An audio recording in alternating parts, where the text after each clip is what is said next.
So I'm here to talk about my journey, about making of me. I'm going to start off, one question I'm always asked is, can people be rehabilitated? And the answer is yes.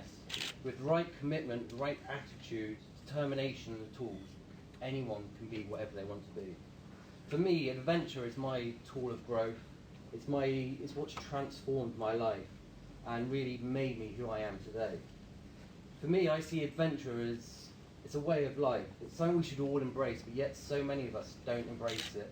We stumble through the day-to-day and not taking in life as it is. And it's something that I always took for granted. I never really appreciated life. And my personal motto in life is, through adventure we live.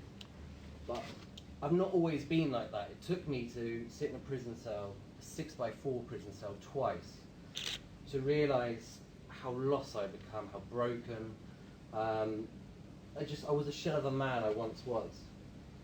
So I one day just took a hard look at myself when I was in prison, and I realised that I'd let so many opportunities just slip away, so many broken promises, so many damaged relationships. I just wanted an honest life again, one that I could be proud of, one where I could just grow and change every day with every waking breath. So I took it upon myself to embark on a journey of self-discovery, to truly understand who I was, to help me find purpose in life once again, and live, well, a much more meaningful life. I wasn't really dealt the worst cards in life. Been to boarding school, privately educated, I'm a university graduate, and to a certain extent I do like to think I've got a bit of a brain about myself. But when I look back where everything went wrong, one thing I did let go in my life was adventure. It all started when I went to a military boarding school from 6 years old to 13. And I remember on the weekends we used to get our camouflage gear from our families.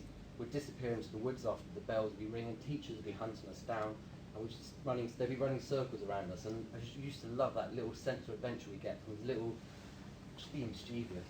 I suppose how it was. And then from there I went to my secondary school, and my thirst for adventure really came alive. I ended up playing rugby, I got into sailing, I got into surfing, and I was just given so many opportunities at boarding school, and that's one of the great things about boarding school. But with these opportunities, there's also, it gave me a sheltered life, which meant I never actually had to deal with failure. And I really now come to realise that failure, it's a tool to learn. You know, just because you failed doesn't mean you are a failure. You're a person who's failed, and you should use it as a tool to change your life. So when I was at boarding school, I was going to go and join the Royal Marines. I had my interviews, it was looking good, it was looking promising. I was also playing in the band at the same time. I sort of got on this thought, well, which way do I go? Do I join the Marines? Do I go down and play music? All my friends obviously egged me on to go and live a rock and roll lifestyle, tour the world, play music. But my father was the military as well. He died before I was born, but I know for a fact if he was alive, he would have pushed me into the military. And you should never regret anything in life, but I do look back and always wonder, what if? So I played music, absolutely loved it, didn't tour the world, it wasn't the best rock and roll life, but I studied music in boarding school. And then when I realised that I wasn't going to be the next Mick Jagger, I ended up moving to London with an ex-girlfriend. I became a Forex trader and absolutely loved it, earning a lot of money. I was living a fast-paced life, fine wine, great food, spending money left, right and centre. But then I realised that something I let go of was that sense of adventure. I stopped pushing myself.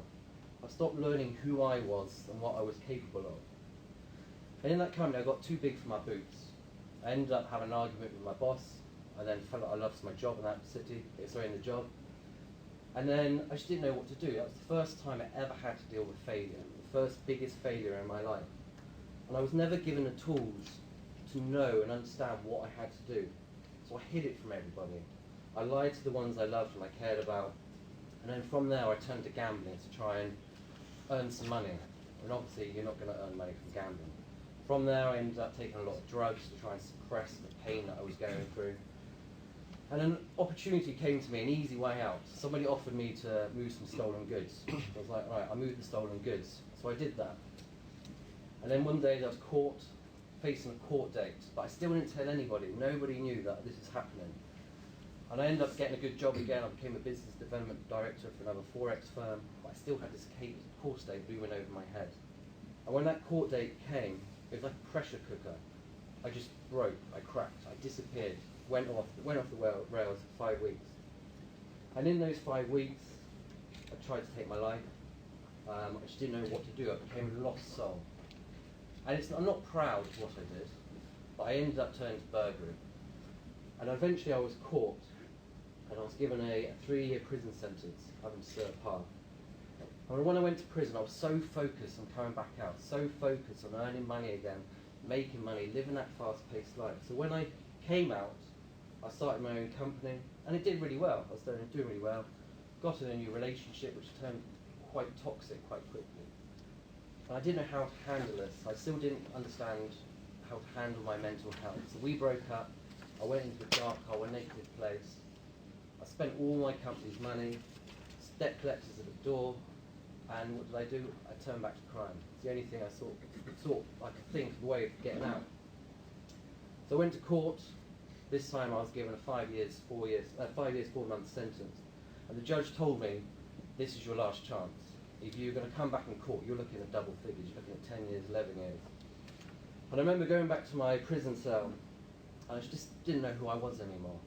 You know, I was thinking, how have I come here? You know, who am I? I've been so many great opportunities in life, and I've just thrown them all down the drain. And I was just at the bottom of this deep, dark hole. And for a while, I could never see a way of coming out. And I knew something had to change. So one day, I just looked in the mirror, took a hard, long look at myself, and I made a vow to myself that day. And I promised myself to go on this journey of self-discovery, to once again learn who I am, reconnect with myself. And I did something.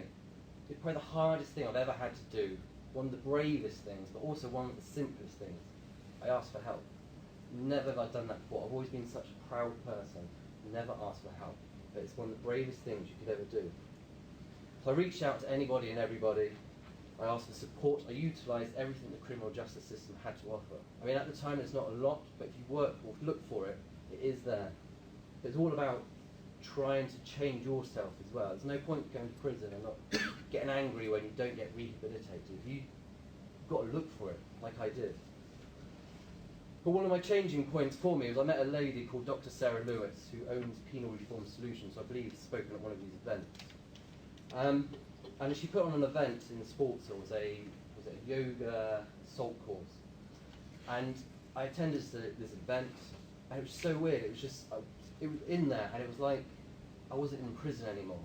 I mean, for me, I think a prison sentence needs to be taken away from your family and your friends, your time. That's where it stops. You shouldn't be punishing them. It's about trying to create these rehab cultures, and this is what my boss did. So she goes to Sweden. She's taken copy what they do over there to try and bring over to this country. So I saw what she did, and at this point I was trying to do a lot in the prisons. I was trying to help my fellow residents. I was making an effort. And I saw this opportunity with her, and I knew that this would be my real first chance to try and make a difference.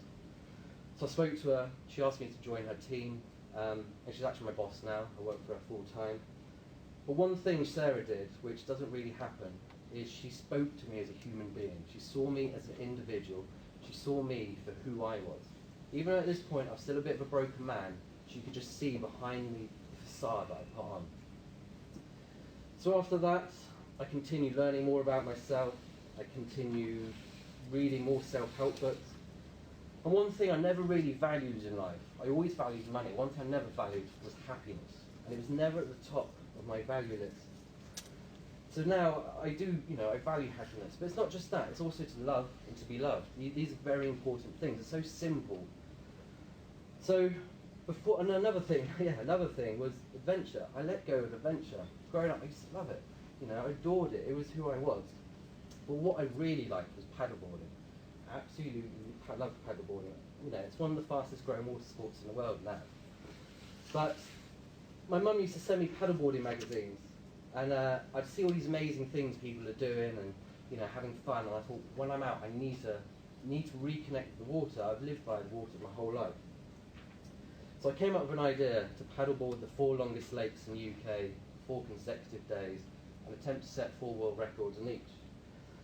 And I remember telling the guys around me this idea, And there you go, there's one of them. Yeah. And I was telling the guys around me this idea, and they say, stop daydreaming, you're a number. You're always going to be a number. And this made me even more determined. I was like, no, I'm not a number. Yes, I'm in prison, but this isn't my defining moment in life. You know, I've committed a crime, but I'm not a criminal. I'm a person who's committed a crime. And in that moment, I then realised, actually, my biggest failure in life, me being in prison, can become my biggest success. And I left prison during the first lockdown, April 2020, came out in the middle of lockdown, and to be honest, I think coming out of lockdown was probably one of the best things to happen for me. I couldn't jump straight back into life. It gave me a chance to reintegrate into society, connect with my family once again, evaluate where I've been and where I'm going. But I still had this rage, or this thirst for adventure raging through me. And the day Boris Johnson lifted the ban slightly to allow us to go into the water, I was down in Poole Harbour where I live, first person in the water, 6 o'clock in the morning, nobody else around. It was absolute bliss. But in that moment, I then realised I'm that man that I was before, that guy that loved adventure. I'm here, I'm back again. So I took any opportunity from there to get onto the water, to try and train for these 4 world records. And then the 14th of June, I went up to Loch Awe in Scotland, 40 kilometres the first time, paddleboarded it, set my first world record. From there I went to Lake Windermere, 18 kilometres, did it, second world record. From there I went to Northern Ireland, to Loch Ness, the most amazing lake you'll probably ever see, another 40 kilometres, my third world record. From there I went to Bala Lake in North Wales, set my 4th world record. I remember 11 o'clock in the morning I finished, I got off the lake, the scenery was absolutely magnificent, and I was just overwhelmed with such joy and achievement that I cried with just happiness. Only a year ago I was sitting in the prison cell. I'm standing here today as a free man with 4 world records. But for me that wasn't the end. So I decided I need to do more. So I set myself the next challenge, the River Thames, which I did 1 month ago. So the idea was to paddle from Lechlade to Teddington Lock and beat the world record of 2 days, 18 minutes. 2 days, 14 hours, 18 minutes. It was the most challenging thing I've ever done in my life. It really took me to such a low point that's what I love about adventure. When you get to that low point, it's when you realise who you are, what you're capable of as a human being. And I remember there was one point when I was on the river and I pulled my board out of the water and I nearly snapped the fin. It must have been about 3 in the morning. I was sleep deprived, I was aching, I was tired, I was cold. And I was thinking to myself, if I just snap this fin now, nobody's going to know. You know, I can call it quits, I can walk away. And in that moment, when I caught that thinking, that's when I knew that I changed.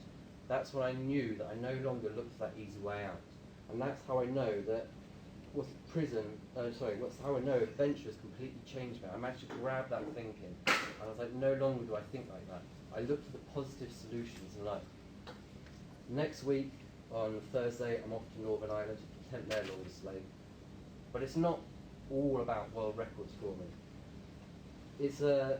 I use this as an opportunity to highlight the importance of reform and rehabilitation. So much more needs to change in life. I mean, I'm a consultant for the criminal justice system, so I try to do as much as I can. It's not just about that as well, it's about trying to encourage more people to reconnect with themselves again through adventure. It's been an absolute amazing tool for me, and it's completely changed my life. And I hope I can get more people to get outside, to reconnect themselves, and just learn who they are. So many people have lost touch with themselves. But it doesn't have to be about breaking world records. It doesn't have to be about climbing the highest mountains. If you've got children, if you've got a busy schedule, then just go and camping. Just go and camp, learn to make a fire. That's an adventure. Opportunity to learn, to bond with your loved ones, just to make memories. That's what adventure is all about. For me, I'm always going to be on this journey of self-discovery. It's truly made me who I am today. And it's put me on a path in life I've always known I'm destined for. But life isn't always plain sailing. But we're the only ones that are in control of our destiny. So never let outside factors deter you from anything you want in life. Dream big and find your healthy vice. For me, paddleboarding is my healthy vice. We all need something. Now I hope what I spoke about today will ignite some sort of sense of adventure in you. But most importantly, I hope it inspire you to never let go of your dreams. I should have never let go of my dreams when I was late teens, when I had that thirst for adventure. But if you have a vision, then you should commit to it. Give it your all, and the only thing that will ever hold you back in life is yourself. And I've been doing that for so many years, but no longer will I be held back. So one thing I can say is be kind to yourself, love one another, and support those who may be struggling. But also remember, failure doesn't mean it's the end. It is a powerful tool to make you learn to grow as an individual. But I'll leave with one thing, I'll say one last thing. If you can take anything away from this today, then remember it's to live through adventure. So this weekend, go outside, go and have an adventure, go for a walk, do something you don't normally do. Take that little step out of your comfort zone, have an adventure and see what you learn. Thank you.